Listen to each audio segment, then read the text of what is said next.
Boa noite, queridos. Tudo bem com vocês? Muito bom. Para mim, para quem está chegando agora, meu nome é Anderson Bonfim, sou casado com a Andréia. Olha o cara ali. Casado com a Andréia, somos pais da Giovana, da Olívia, da Pietra. Somos naturais de São Paulo e trabalhamos há 15 anos em Curitiba com uma missão chamada Missão Mobilização. E desde 2004 a gente tem trabalhado com esse tema sacerdócio real. E nós começamos uma construção desde ontem de manhã, porque eu creio que para que a gente possa entender esse nosso chamado sacerdotal, é necessário que a gente possa alinhar o nosso coração e a nossa estrutura, né, com essa realidade. Então ontem de manhã nós falamos sobre a origem do medo, porque não tem como pensar em reino, em sacerdócio, se ainda estamos debaixo de alguma dominação de medo. Falamos sobre o governo do amor e a origem do medo. Nós falamos ontem que o homem não foi criado para sentir medo. A partir de que momento o homem começou a sentir medo? E o que fazer para que nós não sejamos mais dominados pelo medo e possamos transformar todo o nosso potencial em desempenho real, né? Foi uma manhã muito gostosa que tivemos aqui juntos. Ontem à noite nós falamos sobre chamado e vocação. Não tem como a gente pensar efetivamente o reino sacerdotal se ainda estamos de alguma maneira com algum tipo de impedimento com relação à frustração. Nós falamos ontem sobre a origem do chamado, qual foi a primeira vez que alguém chamou por alguém, quem chamou por quem, por que chamou, e falamos sobre, né, o processo do que é o chamado e o que é a vocação. E nós concluímos ontem juntos que o exercício de uma vocação sem uma clareza de chamado é igual à frustração. E ontem tivemos uma noite muito gostosa de retorno, de retomada, de caminhada, de parceria entre matrimônios, entre amigos, entre irmãos. E eu queria que nessa noite eu vou tentar falar rapidamente, bem resumidamente, um pouquinho sobre o que eu acredito dentro dessa estrutura original do sacerdócio, né? E eu queria que você fosse comigo para Hebreus capítulo 1.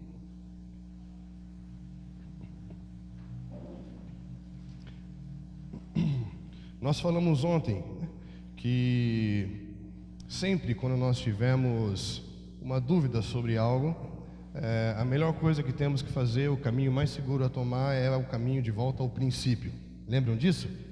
Então nós vamos falar sobre o governo do amor e o domínio do medo. E para entender o amor e o medo, nós voltamos para o princípio. Lembram disso? Aí ontem à noite fomos tentar redefinir nosso entendimento de chamado e vocação, e para poder colocar nos seus devidos lugares o que é o chamado e o que é a vocação, e qual a forma de se mover nisso, nós voltamos ao princípio. Então, mais uma vez, para que a gente possa entender a estrutura original do homem, eu queria falar um pouquinho sobre isso, a estrutura original do homem, né? O homem foi criado para estar dentro de uma estrutura original, foi criado para operar de uma maneira muito específica, né?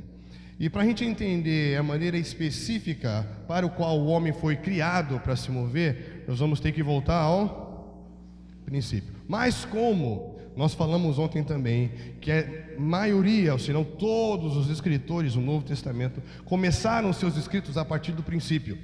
Lembram disso? Falamos de Mateus, começou seus escritos pensando no princípio e não a partir da fé e do seu momento.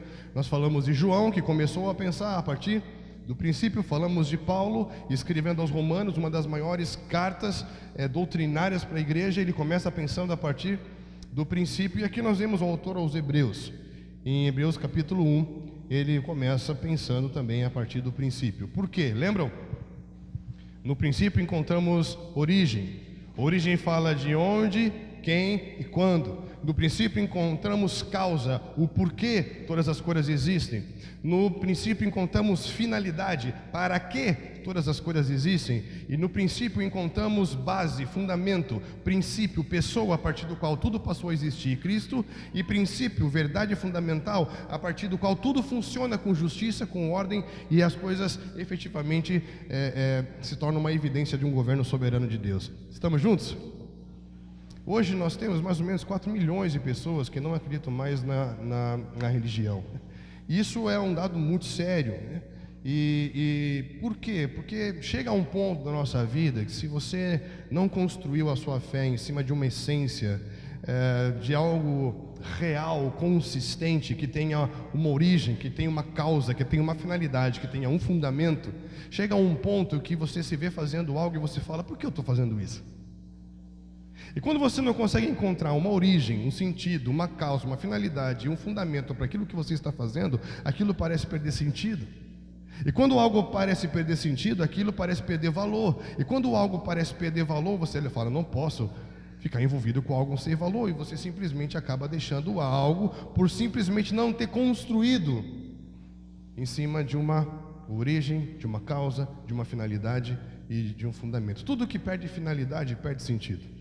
E nós somos criados com identidade e com finalidade. E é muito importante pensar essas estruturas originais. Deus pensa e se move sob estruturas originais. Nós falamos ontem de manhã sobre as leis fixas do universo, né? Que sustentam o sol no lugar do sol, a lua no lugar da lua, os mares no lugar dos mares, a terra no lugar da terra. E como a forma como ele pensa está totalmente relacionada a estruturas originais da terra. Interessante você pensar que quando Paulo fala em Romanos que por meio de um muitos se tornaram pecadores, e por meio da desobediência de um muitos se tornaram pecadores, e pela obediência de um muitos foram salvos. E essa palavra muitos é a palavra polo, e é a palavra que significa um eixo imaginário a partir do qual algo gira. Interessante você perceber que o homem foi criado dentro de um eixo, dentro de uma estrutura. Estão entendendo isso? Uma estrutura original. E a desobediência fez com que o homem passasse a viver em função de um outro eixo chamado egocentrismo, antropocentrismo, em torno da sua própria vontade, do seu próprio pensamento. Por meio da obediência de um homem chamado Cristo, o homem é colocado de novo no eixo chamado vontade de Deus. E durante muito tempo, muita gente buscou a vontade de Deus como se fosse algo complexo, algo longe, algo distante. Eu estou caminhando em direção à vontade de Deus para a minha vida. Receberam o poder de se tornarem filhos de Deus. E fala que esses filhos não foram nascidos da carne, não foram nascidos da vontade do homem, mas foram nascidos da vontade. Então a vontade de Deus é um lugar de nascimento. Estão entendendo? É o que Cristo fala para Nicodemos, para você entender e visualizar o que eu estou falando, você tem que mudar o seu lugar de nascimento. O que é isso? Nascer de novo. A palavra é nascer do alto, nascer de uma nova realidade para que você possa ver o que eu estou trazendo. É uma realidade, não é uma ideia. Estão entendendo isso? O que falamos não é uma ideia, é uma realidade. E Deus pensa a partir dessas estruturas originais. Existe uma estrutura original a partir do qual Deus pensa a sociedade, a partir do qual Ele pensa a cidade, porque o homem não fundou a cidade. Abraão morreu vendo a cidade cujo arquiteto e o fundador é o próprio Deus. Uau! Estão entendendo isso? O homem não criou um tabernáculo. Davi recebeu a planta pessoalmente do Senhor, de uma casa, de um lugar que ele viu nos céus, porque nos céus há um trono, há um tabernáculo, há um sumo sacerdote chamado Cristo, e há uma ministração, e há um incenso que sobe, e uma voz como um trovão que faz abalar as estruturas da terra. São coisas que são realidades, não apenas ideias, são realidades, estruturas. Por isso que quando nós pensamos no reino de Deus, ele fala de uma casa. Casa tem fundamento, casa tem estrutura, tem colunas. Estão entendendo isso? Ele fala de um corpo, o corpo tem a sua coluna, tem a sua cabeça. Então tudo o que o Pai pensa, ele pensa a partir de estruturas. E nós não somos contra estruturas, nós somos pessoas que estão repensando as medidas a partir das quais estamos construindo. Esse é o ponto, porque o profeta fala que ele tem um prumo e que ele vai medir todas as construções. Estão entendendo? E Paulo fala: ei, cada um veja sobre o que está edificando. Porque apenas aquilo que é construído sobre as medidas do Pai, dentro do fundamento que é o próprio Filho, estão entendendo isso? Isso há de permanecer as grandes crises que assolarão o mundo todo. Então, quando nós falamos de mobilizar sábios construtores, estamos mobilizando não apenas, como falamos ontem de manhã, homens que pensam de forma legislativa, porque se falamos de um reino, temos que aprender a pensar de forma legislativa. Mas estamos falando também de um Deus que constrói, de um Deus que tem uma arquitetura espiritual, de um Deus que se move por meio de estruturas espirituais. Não só temos que pensar como legisladores, mas também temos que aprender a pensar como construtores. Estão entendendo isso? Sim ou não? E pensar como construtores é aprender a pensar processos, é aprender a pensar fundamentos, é aprender a visualizar medidas. Nós não podemos mais ser como meninos. Eu sempre conto a história de um pai que foi construir a sua primeira casa. E ele comprou o terreno. E ele pegou os seus primeiros 50 mil reais e ele aplicou naquele terreno. E aí ele pegou a sua família no domingo de manhã e fala assim, depois do almoço, aquele almoço gostoso, no domingo de manhã, e fala assim: agora nós vamos ver a nossa casa. E foi o marido, a mãe e os seus 5 filhos dentro do carro. Tá bom para você?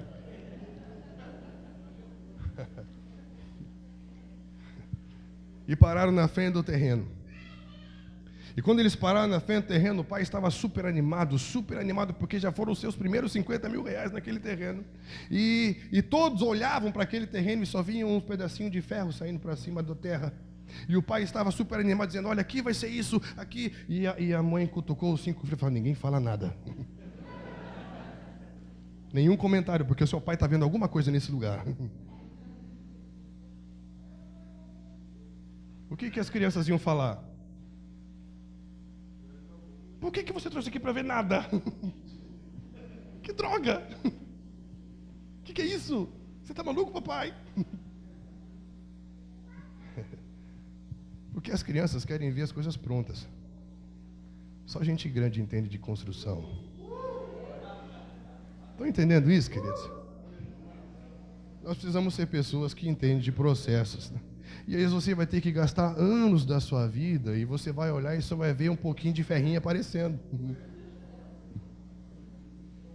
Aí você vai dizer: meu Deus, tantos anos trabalhando. Eu lembro que em 2010 eu estava passando por uma crise ministerial, né? Mais ou menos o que eu falei ontem com vocês com relação a chamada e vocação.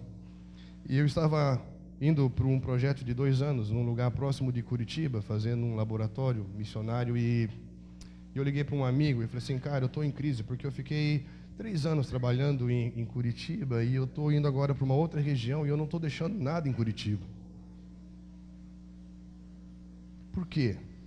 Qual que é o nosso parâmetro de um ministério bem-sucedido? Tipo, eu saí de um lugar e eu deixei ali uma construção, é ou não é? E eu estava indo para um outro lugar e não estava deixando ali nada visível. E aí ele falou algo para mim que eu nunca mais esqueci, e para mim se tornou um princípio espiritual. Ele falou: esses primeiros 5 anos em Curitiba, não foi você que construiu algo em Curitiba, mas o seu serviço em Curitiba construiu quem é você para o Brasil hoje. Olha que legal! Porque naquela altura nós já estávamos fazendo algumas coisas bem interessantes por vários lugares do Brasil. E eu pensei, falei assim: uau, faz sentido. E em 2013 eu voltei para começar a desenvolver algo focado em construir algo. Por isso que estamos com uma escola hoje lá chamada Farol, que tem a ver com pensar processos e medidas para uma construção na cidade, né? Isso me fez entender que existem etapas da vida. Antes de um lugar para você atuar, você tem que encontrar um lugar para você se formar. Estão entendendo isso? Não faz sentido? Você vê que em Nazaré foi um dos lugares em que Yeshua fez muitos milagres. Porque ali não foi um grande lugar de performance, de atuação, mas foi um lugar de formação. Estão entendendo? Paulo escreveu uma carta para os irmãos que estão em Tarso. Não, porque ali foi uma cidade que ele ficou anos sendo formado, até que ele pudesse encontrar o seu campo de atuação. Estão entendendo isso? Sim ou não? E como construtores, temos que ser homens que pensem dentro de um processo que possa visualizar uma arquitetura espiritual. Como estamos construindo? Sobre que fundamento estamos construindo? Por quê? Porque Deus trabalha assim. Por que Deus trabalha assim? Porque Ele é assim. Estamos juntos? Ele é inabalável. E tudo que Ele constrói a partir das suas medidas é inabalável. Por isso Hebreus 12 fala que nos últimos dias, a forma como Ele vai falar, não é nenhuma polêmica que o homem pode gerar. Não é nenhum comentário que qualquer pessoa pode fazer, mas a forma como Deus vai falar na terra vai abalar céus e terra. Não vai abalar. Ele compara o Sinai com o Sião, de um lugar natural com um lugar espiritual. Ele fala que ele vai falar de uma maneira que não vai ser como abalou o Monte Sinai com Moisés, mas vai falar de uma maneira que vai abalar os céus e terra, vai abalar toda a estrutura do universo. Estão entendendo isso? Estamos vivendo dias assim. Porque a impressão que eu tenho é que ele tocou o seu dedo no epicentro da terra e liberou ondas sísmicas que abalaram todas as coisas que pareciam estáveis. E muitas coisas estão caindo. Por quê? Porque ele fala em Hebreus capítulo 12 que ele vai abalar. Para quê? Para que aquilo que é abalável. O que é abalável? Aquilo que foi acrescentado ao inabalável. E quando se abala algo, o que é acrescentado é abalável. E isso é removido para que permaneça o que é inabalável. Por que quando Yeshua olhou para o templo, que os discípulos estavam tão empolgados quando mostraram para ele em Mateus 24, fala, ei, não vai ficar pedra sobre pedra? Porque aquele templo não era o templo de Salomão, não era a casa de Davi, nem o tabernáculo de Moisés, era o templo de Herodes. E o templo de Herodes fez um pórtico a mais, uma torre, uma porta a mais em homenagem a ele mesmo, no templo de Deus na terra.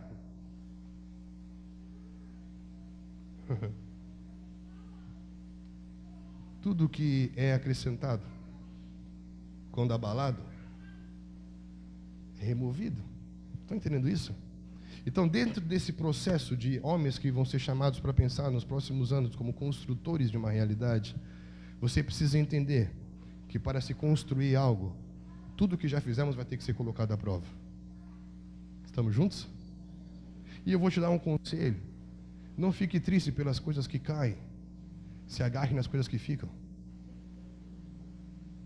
Porque às vezes você gasta anos chorando pelas coisas que foram. Mas se foram, não eram. Estamos juntos? Porque aquele que constrói sobre uma rocha, vem ventos, chuvas, rios, mas permanece. Permanece para sempre. Estamos juntos? Seria uma loucura você tentar salvar algo que está desmoronando. Seria algo inteligente você se agarrar em algo que está firme. Então olhe para dentro de você. Veja o que está caindo e veja o que está de pé. Vamos celebrar o que permanece na nossa vida? Porque o que permanece na nossa vida é dele. Estamos juntos? Em Hebreus capítulo 1, versículo 1. Havendo Deus outrora falado muitas vezes, de muitas maneiras aos pais pelos profetas, nesses últimos dias nos falou pelo Filho, a quem constituiu herdeiro de todas as coisas, pelo qual também fez o universo. Eu vou ler de novo. Havendo Deus outrora falado muitas vezes, de muitas maneiras, aos pais pelos profetas, nesses últimos dias nos falou pelo Filho, a quem constituiu o herdeiro de todas as coisas, pelo qual também fez o universo. Você consegue ver o princípio aqui? Sim ou não? Ele é o resplendor da glória e expressão exata do seu ser, sustentando todas as coisas pela palavra do seu poder. Depois de ter feito a purificação dos pecados, assentou-se à direita da majestade nas alturas, e tendo se tornado tão superior aos anjos, quanto herdou mais excelente nome do que eles. Eu vejo que esses versículos, eles resumem a forma como Cristo veio restaurar a estrutura original do homem. Eu vou falar de novo. Esse versículo eu vejo como Cristo, por meio da sua vida, por meio da sua obra, veio restaurar a estrutura original do homem. Deus criou o homem dentro de uma estrutura, dentro de um padrão operacional, um padrão de operação, melhor. E Cristo aqui mostra 3 aspectos da estrutura original do homem. O primeiro aspecto, ele diz que Deus outrora falou por meio dos profetas, mas então agora ele fala por meio do seu. Então está falando que o seu filho, ele se manifesta debaixo de uma atuação profética. Estão entendendo isso? Antes ele falou pelos profetas, agora ele fala como seu. Por quê? Porque Yeshua, ele veio para restaurar uma estrutura profética. O que é uma estrutura profética? A estrutura profética nada mais é do que a condição que Deus deu ao homem desde o início, de ver e de ouvir espiritualmente. Então o profético não tem a ver com nenhum tipo de esquisitice. O profético tem a ver com um aspecto estrutural do homem. Estão entendendo? Dentro dessa estrutura do homem, vocês já estudaram aqui que você pode encontrar alguns aspectos operacionais, como dons, serviço e ofício. Então, isso tem a ver com uma forma de operar, mas todo o homem foi criado para viver dentro de uma estrutura profética. O que é uma estrutura profética? É você ver, ouvir espiritualmente. Estamos juntos? Sim ou não?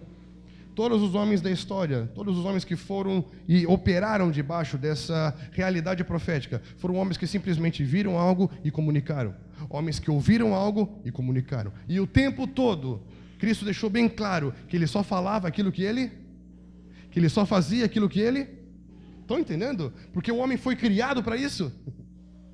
O homem dentro do Éden era um homem que via e fazia.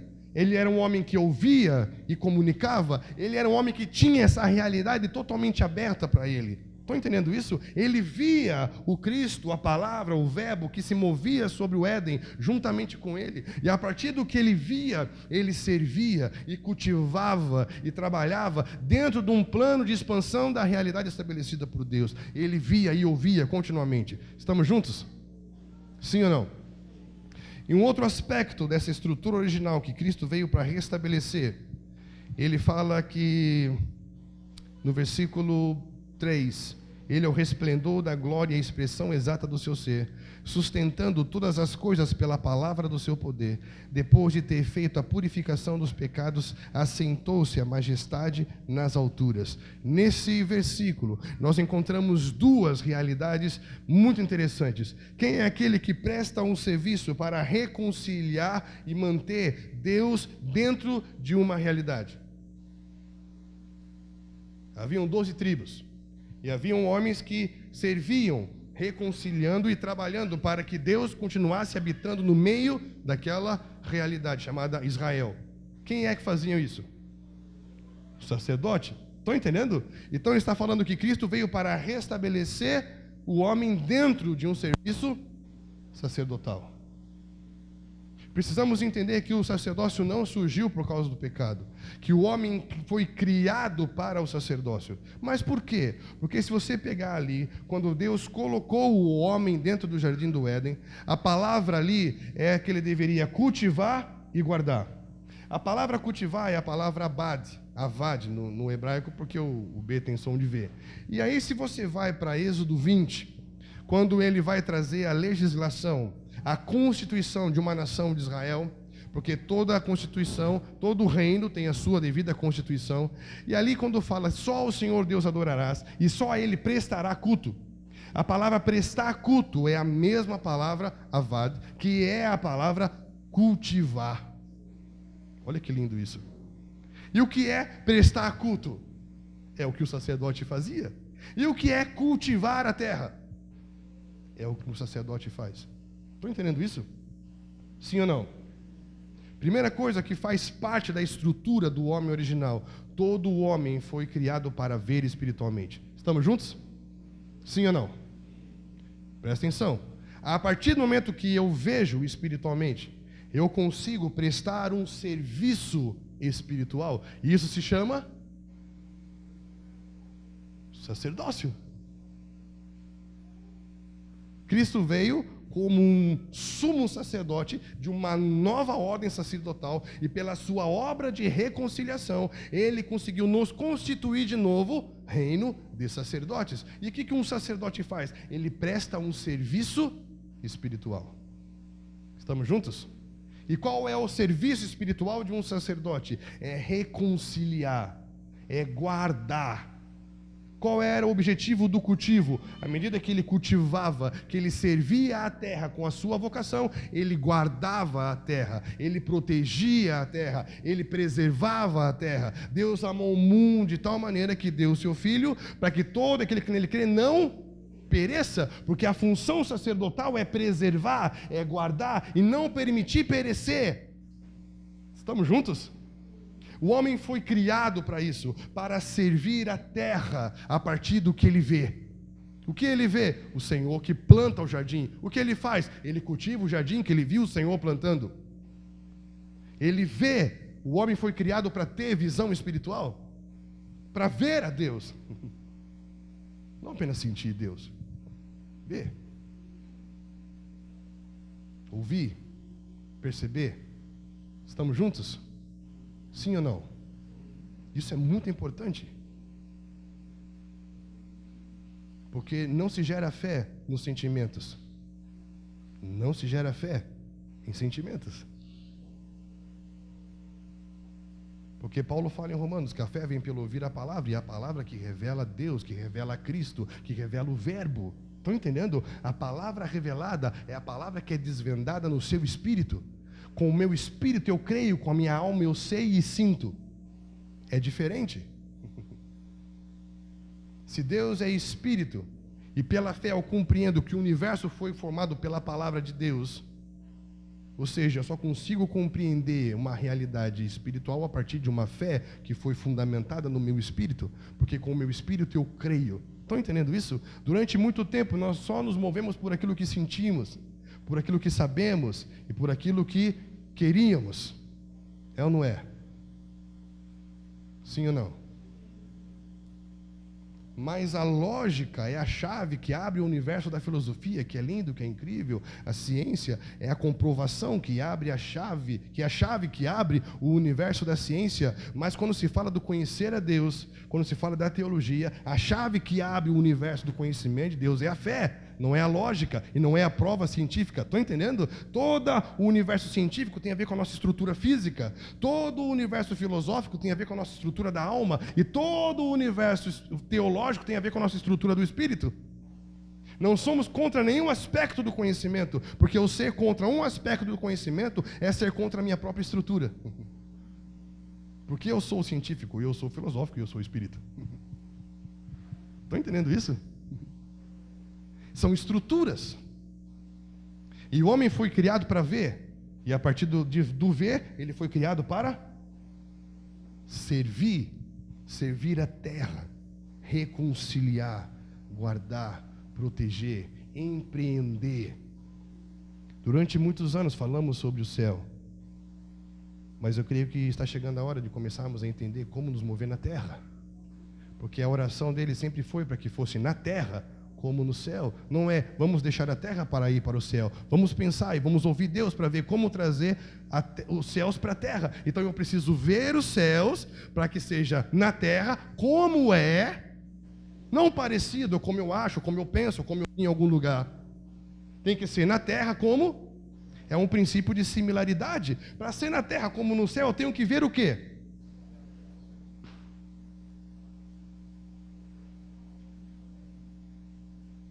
O homem foi criado para isso, desde o princípio, para ver espiritualmente. A partir do que ele vê, ele serve, empreende, constrói. Estamos juntos? E a partir do momento que ele vê, e ele serve a partir do que ele vê, no servir a terra, ele ganha autoridade espiritual para manifestar um domínio sobre ela. Por isso, estabelecendo a realidade de um reino, dizendo que ele se assentou à direita da majestade nas alturas. Quem se aceita à direita da majestade nas alturas está falando de um governo, de um trono, de uma realidade de domínio. Estão entendendo isso? Sim ou não? Cristo veio para restabelecer um profético, veio para restabelecer a capacidade de ver espiritualmente. Por isso que nós percebemos que no início do Evangelho de João, quando os primeiros homens começaram a desejar segui-lo, como André, Natanael e Nicodemos, para esses 3 primeiros homens ele disse: vem e vê. Ele olhou para Natanael e disse: eis que vocês verão céus abertos sobre os filhos do homem, anjos subindo e descendo. Para Nicodemos ele disse: se você não nascer do alto, você não consegue ver o reino. Porque ele não veio apenas para trazer uma informação. Ele não veio para convencer alguém de uma ideia. Ele veio para fazer as pessoas verem espiritualmente de novo. Estamos juntos? Ver uma realidade se movendo sobre a terra, como nos céus. E a partir do que vemos, servimos. Estamos juntos? Sim ou não? E à medida que servimos, a partir do que vemos, ganhamos em autoridade espiritual para exercer a realidade de um domínio e de um governo. E eu quero que você entenda que Deus criou o homem para ver espiritualmente, servir espiritualmente e andar em autoridade espiritual. Estamos juntos? Sim ou não? Agora, qual foi a estratégia que foi usada por um ser espiritual? Um ser espiritual que olhou a forma como o homem foi feito à imagem do Filho de Deus. O homem foi feito à imagem de Cristo. Estamos juntos? Que assim como Cristo é Rei dos Reis, Senhor dos Senhores, nessa autoridade, poder exercer esse governo sobre a terra. Um ser espiritual que estava dentro de uma jurisdição de ser um guardião querubim, olhou para a autoridade que estava sobre o homem e desejou governar sobre a terra. Satanás não é louco para tentar governar além de Deus. Ele simplesmente desejou governar sobre a terra. E o que ele fez? Ele tentou mexer na estrutura original que o homem foi criado. Por quê? Porque essa estrutura original que o homem foi criado dava a ele domínio sobre a terra. E se ele mexe na estrutura original do homem, ele consegue afetar a sua capacidade de dominar, e ele inaugura uma nova influência em um domínio sobre a terra, porque o que ele quer é dominar sobre a terra. Estamos juntos? Um ser espiritual dominando sobre a terra. E o que ele vai fazer? Ele vai começar a desenvolver uma estratégia. Que estratégia? Como nós falamos um pouquinho ontem de manhã. Nós vimos que Deus falou para o homem e a mulher que eles tinham tudo livremente nesse perímetro, nessa realidade guardada chamada Jardim no Éden. O homem tinha tudo. Estamos juntos? E via espiritualmente. De repente, nós vemos que o homem perdeu o foco. Ele já não estava mais olhando para aquilo e Eva começou a olhar para uma outra realidade, não mais olhar para o que eles tinham que olhar. E quando ela perde o foco, ela se distrai, é plantada uma dúvida na sua mente. Quando é plantada uma dúvida na sua mente, é despertada um desejo dentro do seu coração. E ela é convencida de uma necessidade que ela realmente não tinha. E ela desejou ter mais do que ele já tinha. O homem não precisava ter nada para ser feliz. Quando o homem desejou ter algo para ser feliz, ele perdeu tudo. Estamos juntos? Falamos sobre isso ontem. Estamos juntos? E nós vamos perceber que a partir dessa estratégia, o homem ele perde a sua capacidade de ver espiritualmente. Porque quando ele quebra um princípio, os seus olhos se abrem. Que olhos se ele já via?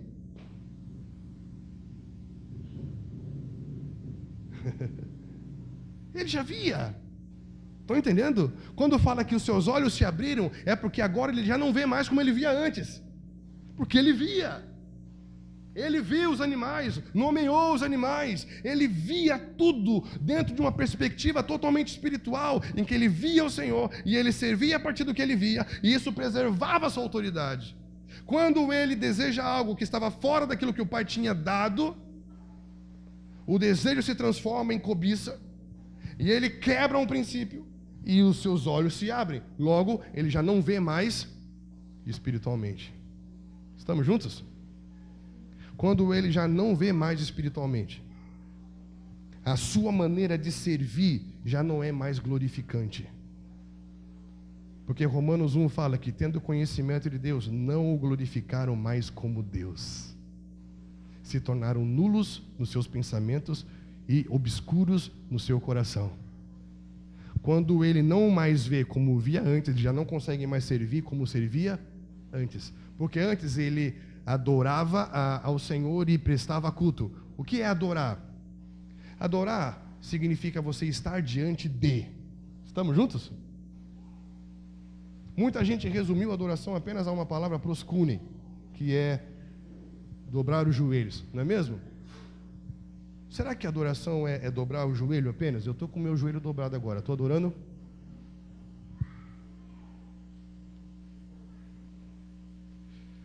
Adorar é o dobrar os joelhos, ou adorar é você estar de algo que não te permite ficar de pé e te obriga a dobrar o joelho, porque não tem outra maneira que você consegue ficar a não ser de joelho dobrado.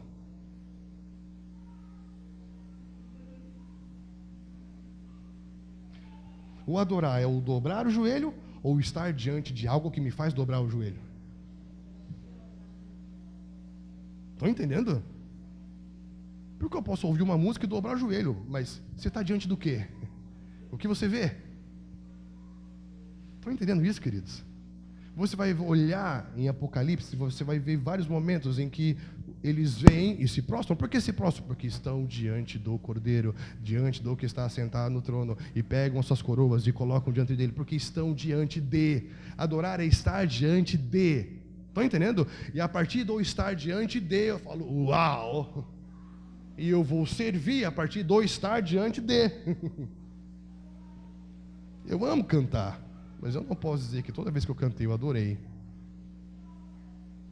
Porque se eu não estive diante de, ao ponto de dizer, ai de mim. Então o homem estava continuamente diante de, adorava e servia, prestar culto, sacerdócio. Olha que lindo isso. O sacerdócio é o que eu faço a partir do que eu vejo. Quando o homem já não via mais, ele já não faz mais a partir do que via. Por isso que Romanos 1, a partir do versículo 20, fala que o homem começou a adorar e servir as coisas criadas ao invés do seu. O homem passou a adorar, ou seja, ver e estar diante de coisas criadas e viver em função das suas coisas, porque é só o que ele consegue ver. Você sempre vai servir a partir daquilo que você consegue ver. E só se o que você consegue ver é só uma necessidade, é só o que eu preciso, são só coisas, você vai viver servindo em função de coisas. Estão entendendo? O homem não viu mais, o homem não serviu mais a partir do que via. Logo, ele começou a suar desesperadamente e a ter que trabalhar com a terra para a sua subsistência e não mais para glorificar a Deus nela. Porque a partir de agora, o homem caído só faz as coisas para sobreviver, porque ele está debaixo do domínio do medo. Estão entendendo isso? Ele faz tudo movido pelo medo de morrer, logo pelo medo de não ter, porque se eu não tenho, eu perco a minha vida. Por quê? Porque ele não vê, e ele consegue ver o quê? Coisas. E ele faz o quê? Trabalha de segunda a segunda em função de ter coisas. Então não tem como falar sobre sacerdócio se não vemos. Por isso que Cristo primeiro veio para nos fazer ver. Porque se Ele de novo nos faz ver, Ele nos coloca diante de. E se eu estou diante de, o meu serviço é para quem? O meu serviço é para Ele. O meu serviço é para Ele. Por quê? Porque tudo é. Não é lindo isso? E quando eu sirvo, presta atenção, quando eu sirvo, a partir do que eu vejo que é Ele, tudo é dele. E se tudo é dele, quando eu faço tudo o que eu faço, todo mundo vê quem nele? Vê quem no que eu faço? Vê ele. E se ele está no que eu faço como um fraco, como um medíocre, ou eu faço com alguém que tem autoridade? E aí nós começamos a pensar a possibilidade de viver um reino. Porque até então, tudo que falamos é só uma ideia. Tem alguém aí?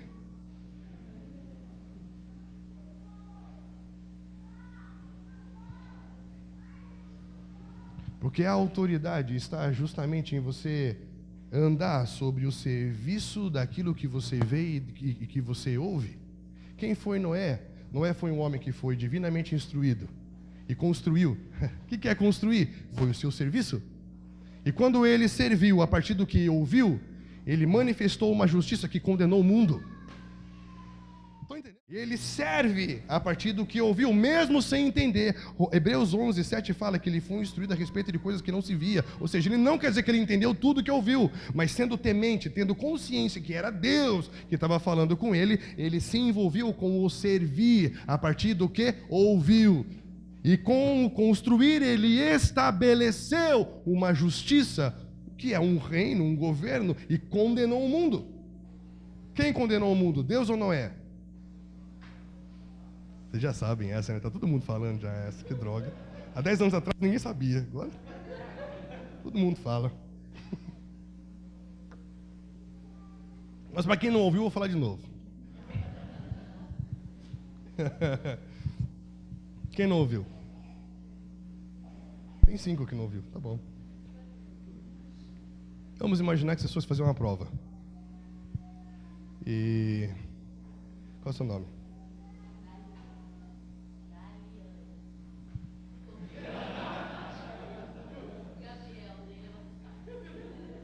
Eu nunca fiz assim, qual é o seu nome? E alguém falou, José. Nunca. É incrível isso, cara. Gabriel, obrigado. Vamos imaginar que fizemos uma prova. E nessa prova todo mundo foi mal e tirou 2. Valia 10. Todo mundo foi reprovado. E todos os professores e todos os alunos se reúnem e vão até o professor e falam, professor, nós vimos que todos foram maus e parece justo ter uma segunda prova. Teve algum problema com a formulação, algum problema com o conteúdo, teve algum problema, porque todo mundo foi reprovado nessa prova. E o professor, que é amor, também é justiça. E ele fala, isso seria muito justo. Eu amo vocês e seria muito justo dar uma segunda prova se o Gabriel não tivesse tirado 10. Eu amo vocês. Parece justo dar uma segunda prova, mas alguém estabeleceu um padrão? Se ele conseguiu, todos poderiam ter conseguido. Quem condenou o mundo, o professor ou o aluno? Quem condenou o mundo com o dilúvio, Deus ou Noé?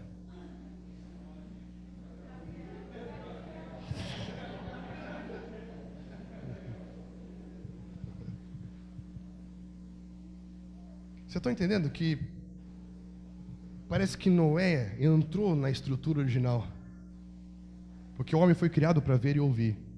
O homem foi criado para construir a partir do que veio ouvir, cultivar o sacerdócio. E o homem foi criado para estabelecer uma justiça, um padrão na terra, a partir do que ele serviu, porque é resultado do que ele viu.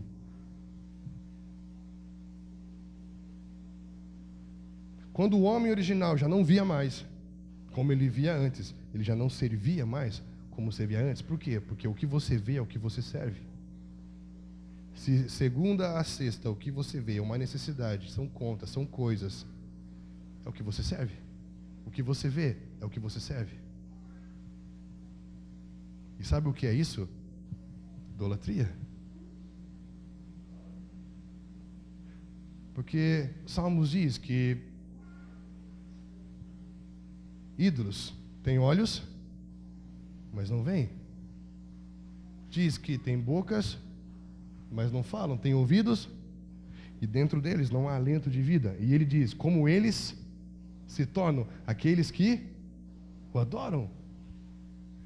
Então, se o que eu vejo são coisas não veem, não ouvem, não falam, e eu me torno vazio com aquilo a quem eu sirvo, coisas, e você conversa com as pessoas, o que você está vendo? Eu não vejo nada. O que você está ouvindo? Eu não ouço nada. Fala alguma coisa? Não, melhor não.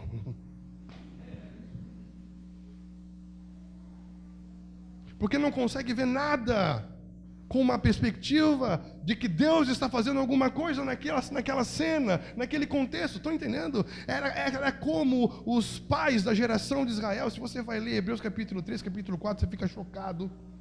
Porque ele fala de tudo que Deus fez. E diz assim: e eles não conseguiram ver o meu caminho.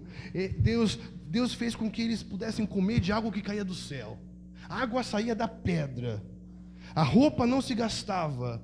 Os calçados não se gastavam. E eles andaram por um caminho no deserto que se chamava Caminho de Deus. Mas em nenhum momento eles conseguiram ver Deus nesse caminho.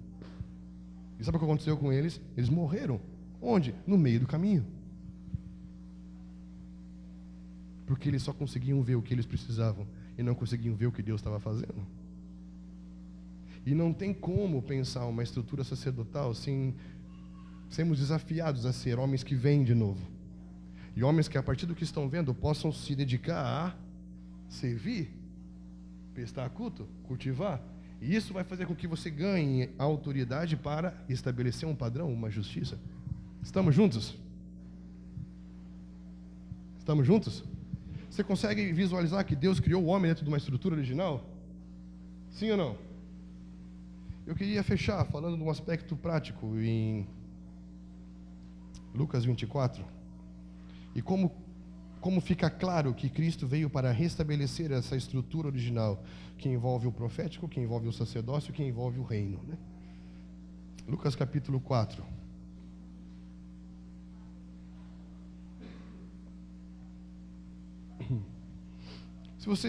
Nós não vamos ler para a gente ganhar tempo, mas se você for ler aqui, Lucas capítulo 4 fala de Cristo está saindo do seu batismo. E nesse ato que ele fez para que se cumprisse o que foi falado a seu respeito, ele se identifica com a natureza do homem. E quando ele está saindo do Jordão, segundo o relato de Marcos, os céus se rasgam e o Espírito pousa sobre ele. A palavra ali é estabelecer-se sobre. E ele, com o Espírito sobre ele, é levado. A palavra fala que ele foi cheio do Espírito e foi guiado, levado ao deserto para ser tentado. Estamos juntos? Sim ou não? Ele foi cheio do Espírito e foi, pelo Espírito, levado ao deserto para ser tentado, para ser colocado à prova. E o que eu acho incrível é que nesse processo de ser colocado à prova, que nós falamos ontem que a guerra dos dois mundos, lembram disso? Porque era uma guerra de legislação. E nós vemos que esse ser espiritual, que exerce um domínio sobre o curso deste mundo através dos filhos da desobediência, ele tem um governo, uma influência. Ele não é rei, porque ele não foi criado para ser rei. Lembra de Thor? Satanás é Loki. Estão entendendo? O sonho dele é ser Thor, mas não nasceu para ser.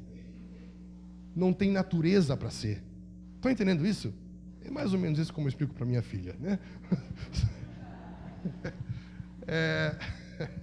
E aí tem esse ser espiritual que em nenhum momento é chamado de rei, mas tanto por Paulo quanto por os evangelhos é chamado de príncipe. Nós explicamos ontem, um príncipe é um líder, é um principal de uma nova ordem governamental estabelecida pela desobediência. E aí, eu não posso chegar na Argentina e dizer: agora eu estou trazendo um novo governo sobre a Argentina, e agora eu sou o presidente. Não tem como você fazer isso. Estão entendendo? E quando Cristo sai do seu batismo, com a missão de dizer: eu estou trazendo um novo reino, arrependei-vos, porque o reino de Deus está próximo, no sentido perto, aqui, agora, entre nós. Estão entendendo? Então, antes dele sair pregando e curando os enfermos, dizendo: o reino está, ele teve que passar por um lugar em que o líder dessa ordem, desse governo que atua pela desobediência, estava dizendo: ei, eu governo sobre a terra. Estão entendendo? E ali é uma guerra de dois mundos, de dois reinos, de duas realidades. E qual foi a estratégia que esse ser espiritual usou para poder um dia ter tomado um poder para ter uma influência sobre a terra? Porque um rei só é rei quando tem súdito. Estão entendendo? E ele só passou a ter súdito porque em Romanos 6,16 fala que: a quem eu me ofereço para servir? Porque eu ouço, logo eu sirvo aquele que eu ouço, eu pertenço. Estão entendendo? Quando o homem já não ouviu mais Deus dizendo: certamente morrerás. E ouviu uma outra voz dizendo: certamente não morrerás. A voz que eu ouço é a que eu pertenço. Estão entendendo? E essa obediência à outra voz é que deu a ele legalidade de ter um domínio. Então ele tem um domínio, porque tem pessoas que ouvem a sua voz. Estamos juntos? Sim ou não? E Cristo está vindo, eu estou vindo agora, cheio do Espírito, e eu vou inaugurar um novo governo sobre a terra. Mas espera aí, mas eu tenho um governo sobre a terra, porque ainda tem quem me ouve. Estão entendendo a situação? É uma situação legal. E como esse ser espiritual vai agir? Ele só tem uma estratégia, e ele tentou a mesma estratégia que deu certo no Éden. E deu certo no Éden, e ele tenta fazer dar certo de novo. Estamos juntos? Porque o que ele vai fazer? Ele vai tentar trabalhar para tirar a visão espiritual. A estratégia principal é evitar que você tenha uma visão espiritual. E como que ele vai trabalhar nisso? No final de 40 dias, ou seja, ele ficou 40 dias lá.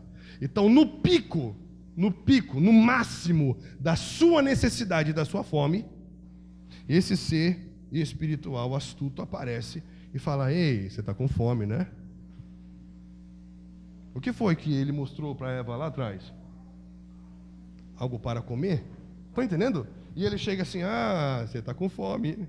Você acha que você vai ser aprovado quando você está bem?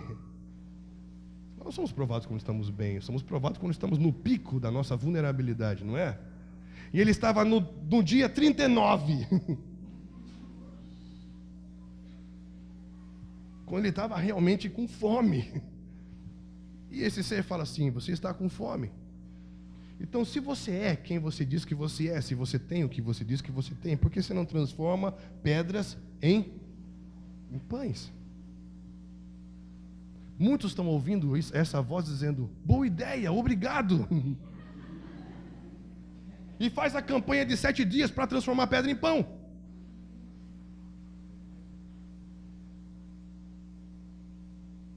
Só que Cristo está numa guerra legislativa. No reino não é emocional, é legislativo.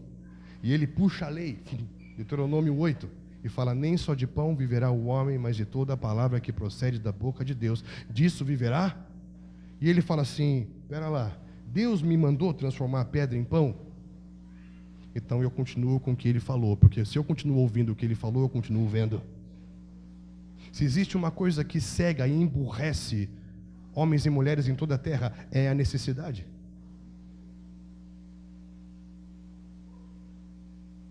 Nós tentamos desenvolver um trabalho de empreendedorismo e nós aprendemos algo: alguém que está passando necessidade nunca vai poder empreender, porque ele emburrece. Porque ele só consegue pensar: eu preciso de dinheiro, eu preciso de dinheiro, eu preciso de dinheiro, eu preciso de dinheiro, eu tenho que... Isso está errado? Não, não está errado. Então não seja empreendedor. Agora vai ser funcionário. E desenvolva um plano para um dia, quem sabe, você poder cultivar alguma coisa. Por quê? Porque muitas vezes estamos diante de uma necessidade em que não conseguimos ouvir nada, não conseguimos ver nada, e a primeira solução que parece boa a gente agarra. Estão entendendo isso?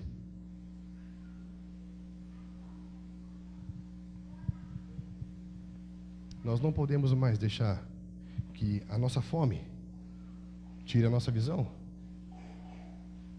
Não podemos mais permitir que a nossa necessidade nos faça ouvir outras vozes. Estão entendendo? E não esperar na voz que falou com a gente primeiro. Porque logo depois que ele permaneceu no que Deus falou e continuou vendo, e depois que Satanás foi embora, quem veio? Anjos vieram e trouxeram pão para ele. Eu quero te dizer algo.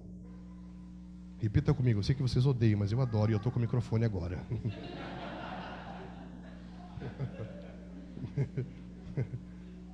Vocês me mandaram um vídeo de um pastor que mandava todo mundo repetir o tempo todo assim: você conhece isso em algum lugar? Mas eu diminui bastante, né? Eu não fiz isso, desde ontem eu não tinha feito isso, vou fazer agora. Repita comigo: sempre eu vou ter tudo o que eu preciso. A questão é de quem eu vou pegar. E nem sempre aquilo que vem mais rápido significa que é de Deus, querido. Eu já vi muita gente dando testemunho na igreja de coisas que pegou do diabo. Porque são coisas sem processo. Você não vê que a fé daquela pessoa desenvolveu, você não vê que ela desenvolveu, você vê que foi um atalho. Foi o caminho mais fácil. Está entendendo isso? E aí depois que ele vê que não deu certo tirar a visão espiritual, ele falou assim: então eu vou levar você no ponto mais alto do templo, o pináculo do templo, o ponto mais alto. Templo tinha a ver com o quê? Tinha a ver com sacerdócio. Está entendendo isso? E ele fala assim: ei, se você é quem você é, pula daí e pede para que os anjos salvem você.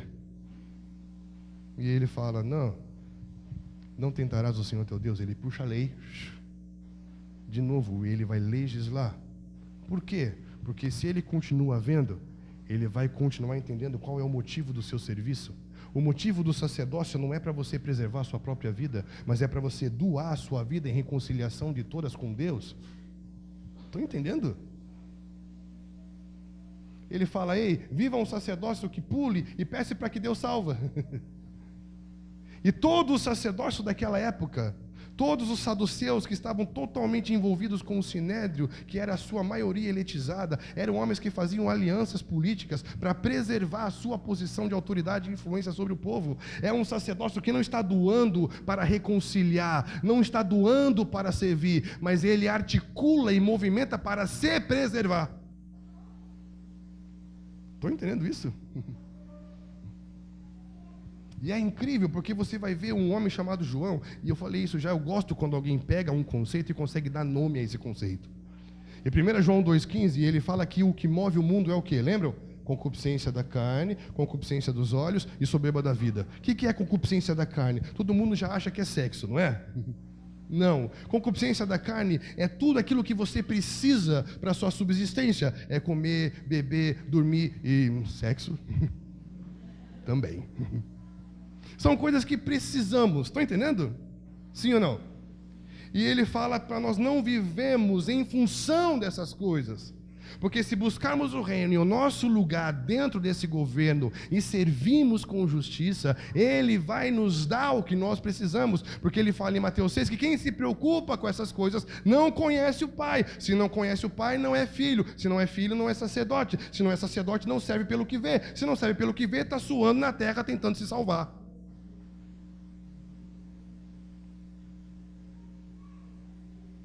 Estão entendendo? E quando ele fala de concupiscência dos olhos, a gente sempre pensa assim, que é olhar e desejar. Mas a palavra oftalmos, além disso, significa desejar ser visto. E qual era o problema dos saduceus? Eles queriam ser vistos.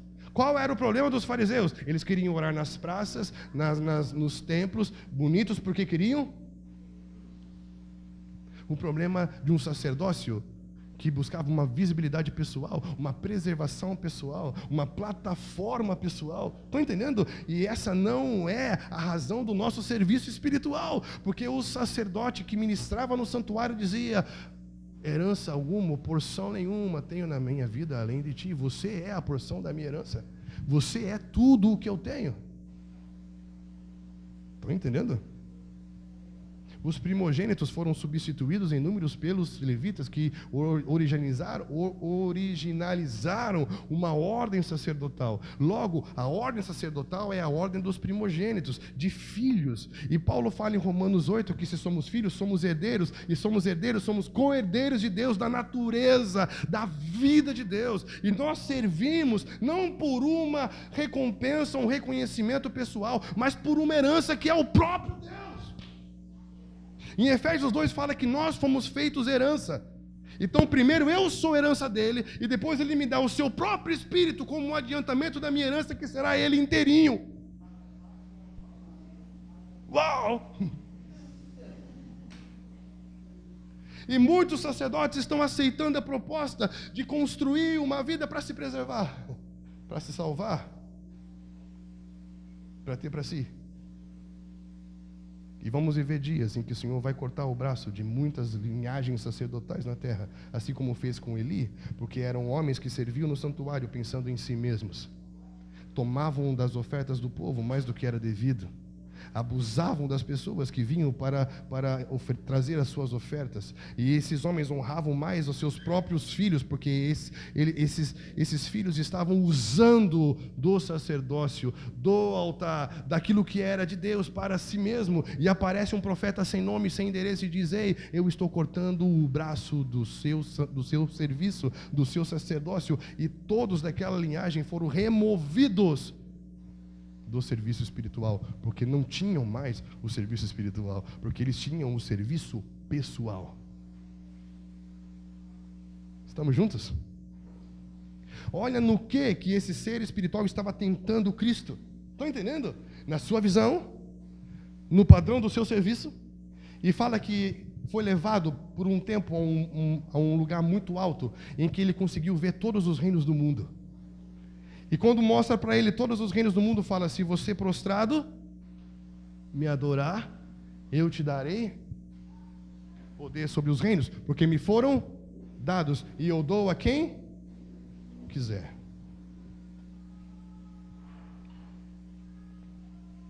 Você consegue perceber a estrutura original aí? Primeiro tenta tirar a visão espiritual. Você só consegue ver a necessidade, não consegue continuar ouvindo e vendo. Tenta trabalhar na sua estrutura de serviço espiritual. Você vai servir para se salvar. E usar a própria palavra de Deus e a estrutura do templo para isso. E fala: se você se prostrar e estiver diante de mim, eu te dou um lugar no meu governo, a autoridade para dominar sobre tudo. Olha como a adoração é algo extremamente importante. Não tem nada a ver apenas com a música, ou com você dobrar um joelho por algum momento e depois você fica com dor no joelho, levanta e fica de pé. Não tem a ver com isso. De mim, você está me vendo? Se você se prostrar agora e reconhecer que eu sou Deus, que eu sou o Senhor da terra, eu te dou um lugar no meu domínio. Estão entendendo isso? O que ele está querendo dizer? Satanás, trabalhando com princípios e com leis espirituais, não é algo que ele inventou na hora. Porque ele sabe que a partir do momento que eu adoro e reconheço você é Deus, esse Deus me dá um lugar de autoridade no seu domínio, porque eu estou conhecendo, você é Deus sobre a minha vida. O Deus sobre a minha vida me dá autoridade sobre a terra de Deus. Se você me adorar, eu te dou um lugar no reino dos mundos, nos reinos do mundo. Estão entendendo? Se você se prostrar, se submeter, eu te dou autoridade sobre. E é exatamente o que Pedro fala. Se você se sujeitar totalmente a Deus e tomar uma posição firme diante do diabo, por quê? Porque está sujeito a quem? Se você está sujeito a ele, a autoridade dele está sobre você. Estão entendendo isso? É um princípio de autoridade espiritual. O homem foi criado para essas três estruturas: visão espiritual, um serviço espiritual e uma autoridade espiritual. Satanás conseguiu mexer na estrutura original do homem, e Cristo veio para restabelecer a estrutura original do homem. Estão entendendo isso? E Satanás teve que sair, e Cristo deu um passo à frente. E na continuidade de Lucas capítulo 4 fala que ele saiu no poder do Espírito e inaugurou um reino sobre a terra, curando todas as pessoas que estavam ali. Uau! E disse: chegou. E com a sua obra de redenção, como nós estudamos aqui, ele tomou a chave da morte e do inferno e disse aos seus discípulos: toda a autoridade me foi dada nos céus e na terra. Multipliquem-se. Como? Façam discípulos. Ou seja, multiplique-se, cultive e domine. Ele retomou a nossa estrutura original. Estamos juntos? E eu queria que nós pensássemos nisso. Eu não poderia ir embora sem introduzir alguma coisa sobre sacerdócio, porque nós falamos ontem de manhã e à noite e parece que não teve a ver com sacerdócio, mas teve tudo a ver com sacerdócio, né?